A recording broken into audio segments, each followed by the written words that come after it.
한 2단계 정도의 필터링만 거치면 저는 가능하다고 봅니다.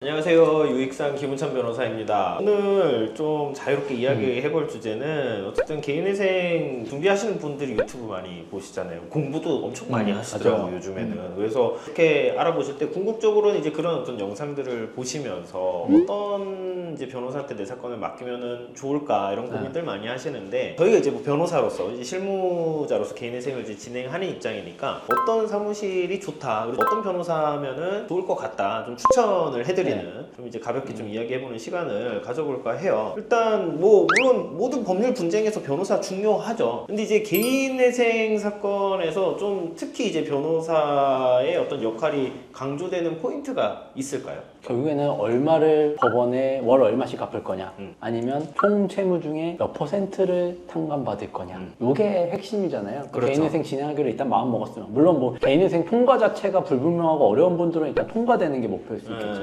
그런 측면에서 봤을 때는 결국에는 법원의 어떤 보정 권고에 잘 다퉈서 부당한 보정이 나온다라고 하면 그거를 잘 극복을 해서 변제율을 어쨌든 최저로 맞춰줄 수 있고, 아니면 뭐 감면율을 다른 데서 하면은 다른 데보다 훨씬 더 높게 맞춰줄 수 있고, 뭐 이런 사무실들, 결국엔 보정에 잘 대응하는 사무실이 좋은 사무실이다, 뭐 이렇게 정리할 수 있을 것 같아요. 결국에는 그 이제 변제 계획안의 어떤 구성은 사실은 어떤 소득이라든가 여러 가지 요건을 보고서는 이제 할 수 있는데, 이제 궁극적으로 법원의 이제 보정단에서 저희가 이제 당초 주장했던 변제 계획안을 그대로 좀 관철을 시키면서 좀 갈 수 있는 그런 어떤 역량과 법률적 소양이 일단 중요하다, 이런 말씀을 주신 것 같고, 그러면은 개인회생 사건에서 어떤 변호사의 대응에 따라서 어떤 결과가 유의미한 차이가 발생을 하게 되나요? 우리가 살펴봤던 사건들만 보더라도 기각 당할 이유가 없는데 기각당한 사건들, 뭐 그건 당연히 많고, 그다음에 부양가족을 한 명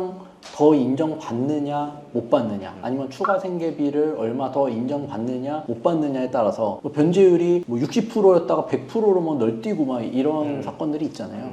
그러니까 결국에는 그거는 한 달에 뭐 한 4, 50만 원 차이라고 하더라도 1년이면은 50만 원씩 1년이면은 뭐 거의 한 1,800만 원이죠. 그러니까 이런 금액의 차이가 나니까 이건 굉장히 이제 유의미한 차이가 있다라고 볼 수 있죠. 그러니까 이게 사실은 보정이 나왔을 때, 보정은 법원에서 의사를 가지고 있잖아요. 나는 이렇게 보고 있으니까 너희는 이렇게 해가 이제 보정의 내용인데, 변호사 입장에서는 보정대로 하면 편하죠. 편하죠. 네, 알겠습니다. 그렇게 할게요 하면 사실은 편한데, 의뢰인들이 이제 말씀하신 것처럼 이제 변제금이 높아지고 이제 불이익이 있을 수밖에 이제 없는 거고, 이제 그런 부분에 대해서 결국에는 다투고 판례라든가 뭐 각종 자료라든가 뭐 하다못해 저희가 뭐 어떻게 잘하겠습니다라고 해서 뭐 어떤 구구절절한 글을 써서 내는 한이 그렇죠. 있더라도 어쨌든 당초에 저희가 주장하고자 하는 바를 관철시키기 위해서 노력을 하냐 안 하느냐에 따라서 당연히 차이는 발생할 수밖에 없을 것 같아요. 맞아요. 그러니까 사실 보정 공고가 뭐 그렇다고 해서 막 모든 보정 공고가 다 이상하고 잘못 나오는 이렇게 말씀드린 거 아니고, 뭐 물론 한 90%는 사실 뭐 다 맞는 내용이고 제대로 된 내용들이 나오긴 하는데, 간혹가다 이제 튀는 보정이 나온단 말이에요. 그러니까 법리에도 전혀 맞지 않고 그 문장 자체로 이제 모순 덩어리인 보정들이 가끔씩 나오는데, 그런 거는 이제 찝어줘야 된단 말이죠. 근데 이제 그것조차도 무비판적으로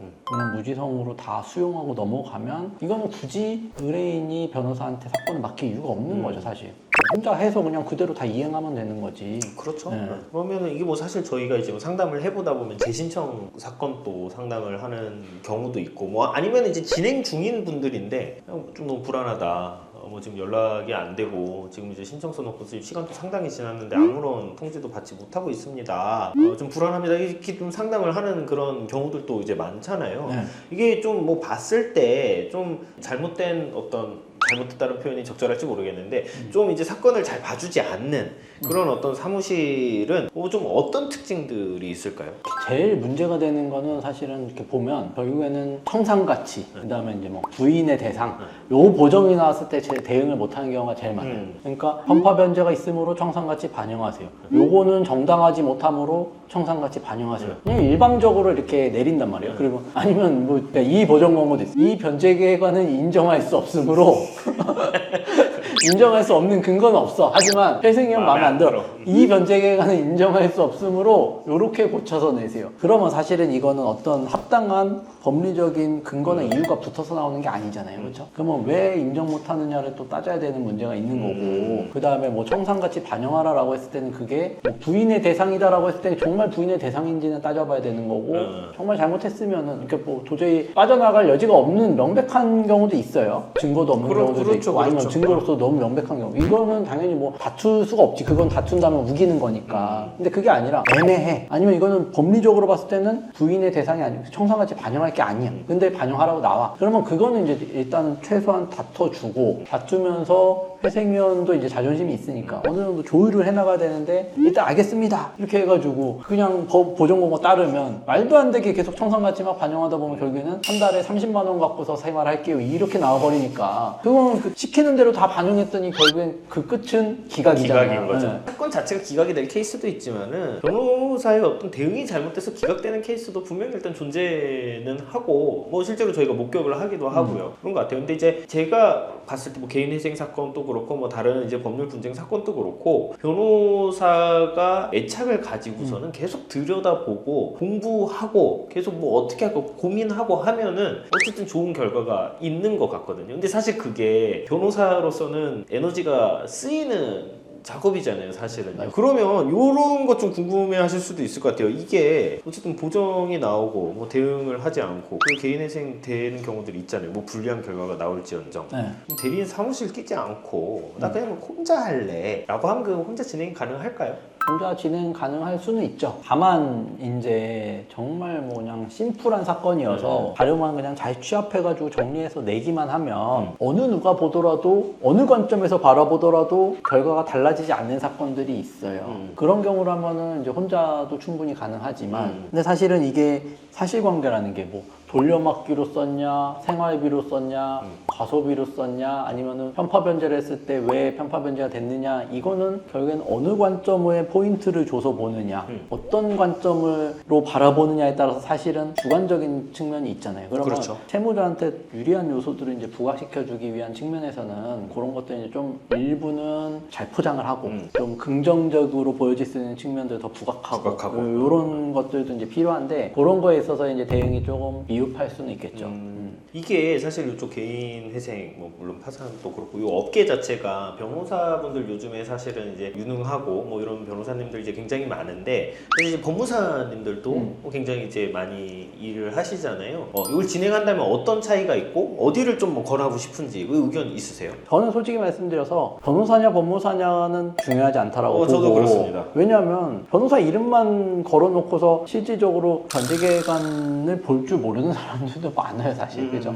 그리고 부인권이 뭔지 어떻게 되는지 아예 관심도 없는 사람들이 많기 때문에, 그것보다는 결국에는 실질적으로 사건에 관여해서 사건 진행 상황을 전반적으로 다 체크를 하고, 사건이 제대로 진행되는지, 잘못된 보정 권고는 없는지, 법리적으로 잘못된 건 없는지, 이런 것들 이제 살펴보는 사무실, 법무사님이 하더라도 그렇게 열정적으로 하시면 사실 그 사무실이 더 좋은 거죠. 변호사 이름만 달아놓고서 뭐 사무장이 다 하고 아니면 직원들이 알아서 다 하는 사무실이면은 뭐 그게 무슨 의미가 있겠냐. 이제 제가 봤을 때 저는 이거는 집단으로 비교할 대상은 저는 아니라고 생각하거든요. 그러니까 뭐 변호사든 법무사든 물론 이제 그 대리의 범위에 좀 차이가 있을 수는 있지만, 채무자들이 느끼는 어떤 그 대리의 그 범위가 이렇게 와닿는 그런 느낌은 아니거든요. 그렇죠. 그럼 결국에는 변호사가 하건 법무사가 하건 그냥 잘하는 사람이 하고, 그다음에 내 사건에 관심을 많이 가지고서는 보정에 나왔을 때 치열하게 다투고 그걸 할 수 있는 사람이 하고, 이게 중요한 거지. 이게 뭐 단순히 그 집단 대 집단으로 갖고 와서 비교를 해서 변호사가 더 좋습니다 이렇게 할 거는 아닌 것 같다라는 게 일단 저의 생각입니다. 그러면 결국에는 엄청 많아요, 사무실이. 뭐 변호사 사무실부터 해서 법무사 사무실 있고 뭐 이제 엄청 다양한데, 이걸 내가 좋은 사무실을 고르려면은 좀 방법이 있을까요? 적어도 이러면 나쁜 사무실은 피할 수 있다라는 말씀 드리고 싶어요. 오히려 일단은 오히려 반대로 이런 기준에 따라서 접근해야 된다. 네. 그러면 나쁜 사무실을 고를 수 있다. 네, 한 2단계 정도의 필터링만 거치면 저는 가능하다고 봅니다. 이거 딱 2개 거치면 네, 네. 첫 번째 뭔가요? 첫 번째로는 일단 수임료 대출 하는 사무실만 걸러도 절반은 성공이다 일단.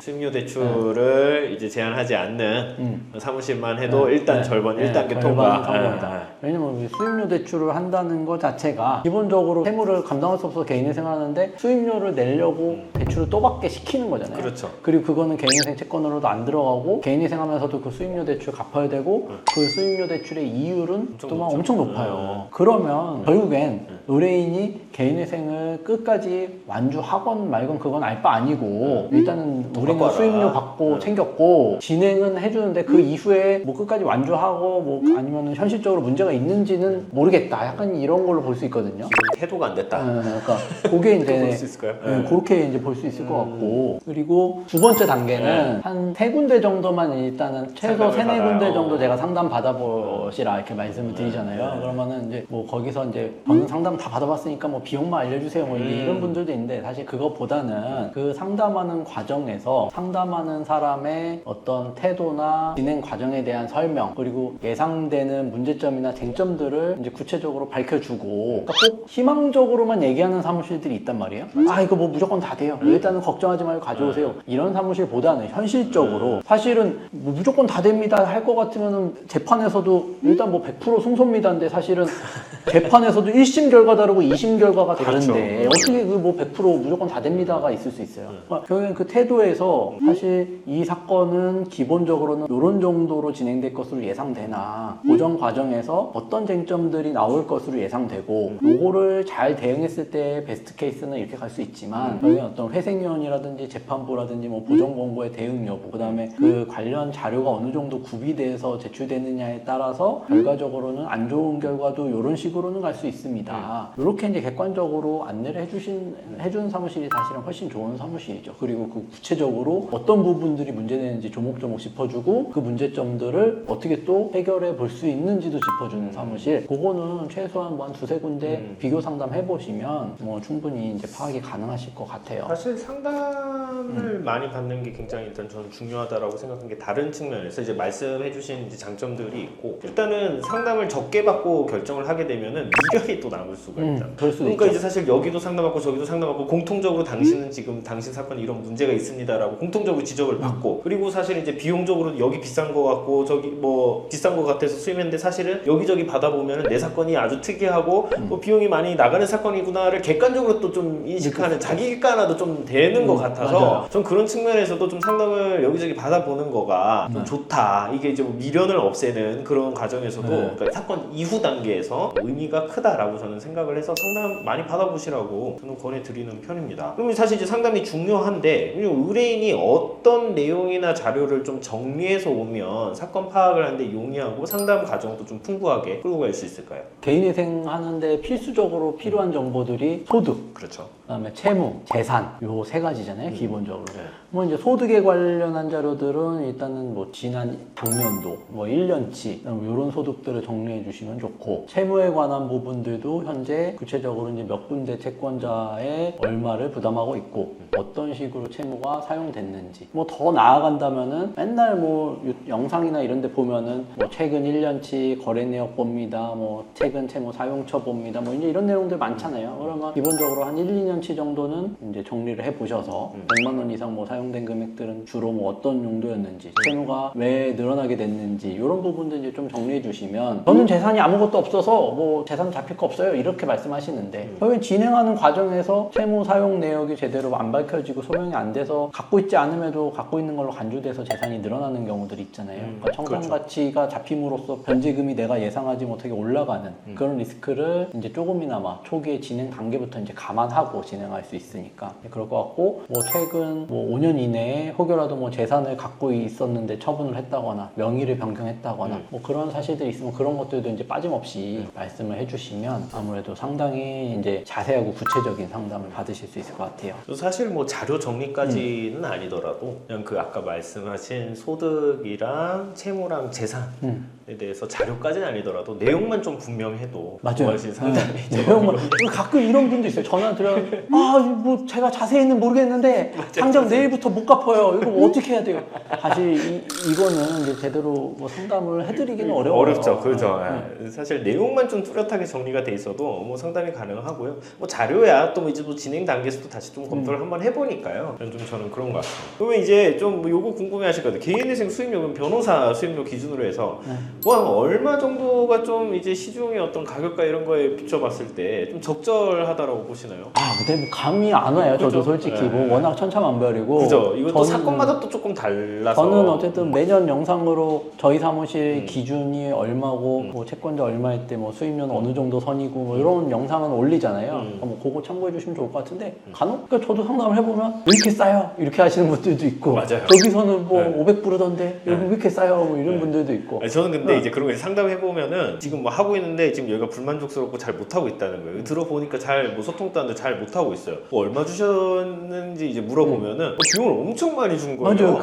그럴 때가 제일 저기 이제- 사실 현타와 이게 뭐야? 약간 그런 생각이 좀 들 때가 맞아요. 있죠. 근데 또 뭐 이런 경우도 있어요. 한편으로는 아니 우리 집 앞에 뭐 법무사 사무실에서는 뭐 100만 원도 안 된다는데 여기 뭐 맞아, 왜 이렇게 맞아. 많이 그런 받아요? 분들도 네, 있죠. 그런 분도 있어서 사실은 이제 그런 측면에서도 여러 군데 이제 받아보시되 계속 말씀드리지만 수임료가 낮은 게 좋은 것만은 아니다. 계속 말씀드리잖아요. 한 달에 10만 원씩만 변제금 낮춰도 어차피 3년이면 360만 원입니다. 그러니까 그거는 수임료보다 더 큰 돈이기 때문에 자 그러면은 이제 요런 거 이제 많이 하잖아요. 개인회생 기각되면 수임료 전부 환불해드리겠습니다. 이런 광고죠. 이거 사실 되게 흔하게 볼 수 있는 건데 이거 좀 어떻게 생각하세요? 좀 적정하다고 생각하나요? 저희 사무실에도 이제 기각돼서 다른 데서 기각돼서 오신 분들이 또 많이 있으시잖아요. 네. 그런 분들 제가 꼭 한 번씩 여쭤봐요. 환불 받으셨어요? 한 명도 없어요, 사실. 환불 받는 것 자체가 사실 이것도 어떤 그냥 광고적인 멘트에 불과하다 이렇게 말씀드리고 싶고 어떻게 보면 또 한편으로는 일단은 찔러보고 안 되면은 말고 약간 이런 거 아니에요, 사실. 근데 개인회생은 사실 99%의 사건은 시작 단계에서 저희가 이제 말씀드리는 여쭤보는 정보들만 정확하게 답변해 주신다면 사실 사건이 문제가 없는지 기각될 가능성이 없는지를 다 파악이 되고 혹여라도 진행 과정에서 기각될 우려가 있는 사건들은 저희 같은 경우는 이런 우려가 있는데 그럼에도 시도해 보시겠어요? 라고 말씀드려요. 근데 그럼에도 그런 리스크가 있는데도 일단은 그걸 피하기 위한 여러 방법들을 쓰고 시간과 노력을 쏟는다는 거는 대리인도 일을 그냥 하는 게 아닌데 이거 그냥 뭐 기각되면 무조건 돌려줄게라고 하는 거는 또 말이 안 맞잖아요. 그리고 보면 그 기각이 되더라도 실제로 사무실이 잘못해서 돌려줘야 되는 상황임에도 불구하고 이런저런 핑계를 대서 안 돌려주는 경우도 많기 때문에 이것도 저는 가급적이면은 안 믿으시면 좋겠다. 그러면은 요거 만약에 이제 개인회생을 진행을 했는데 기각이 됐어요. 그러면은 뭐 좀 대리인을 변경을 하는 게 좀 좋을까요? 저는 그냥 단순히 기각된다는 이유만으로 변경하시는 것보다는 그렇죠. 어떤 기각의 사유가 중요할 것 같아요. 그러니까 뭐 소통이 안 돼서 자료 제출도 제대로 안 하고 보정서도 안 내고 이렇게 기각된 경우라고 한다면 뭐 일단 무조건 이제 바꾸시는 게 맞겠지만 애초부터 기각될 수밖에 없는 사건이었던 경우 아니면 이제 그런 기각 사유라든지 어떤 사건의 문제점을 파악해야 되는데 애초에 그런 정보들을 제대로 안 주셨거나 애초에 그런 문제가 내재되어 있었던 사건들은 사실 그 과정에서 대리인과의 소통이 원활했음에도 기각됐다라고 하면은 그거는 그냥 그 사건을 잘 풀어가야 되는 법리적인 문제가 얽혔기 때문에 그거는 반드시 교체하시기보다는 어떤 소통이 잘 되면 굳이 그러실 필요는 없을 것 같다. 이런 고민이 있는 거의 근원은 기본적으로 못 믿음이 저는 이제 좀 밑에 깔려 있다라고 생각을 하고 물론 말씀하신 것처럼 이제 뭐 물론 못 믿은 거랑 별개로 잘 했을 수는 있겠지만 근데 잘했으면은 믿음이 가지 않았을까라는 게 좀 저의 생각이라서 만약 고민이 된다면은 좀 다른 사무실 한번 상담 받아보시고 변경 검토해 보는 거 저는 좋다라고 생각이 듭니다. 네. 또 저희에게도 상담 받아보시고요. 그래서 좋은 사무실 결정하셔서 잘 진행하셨으면 좋겠습니다. 오늘 저희 영상 마무리하면서 영상 마음에 드셨으면은 이제 구독과 좋아요 부탁드리고요. 다음번에 더 좋은 영상으로 찾아뵙겠습니다. 감사합니다.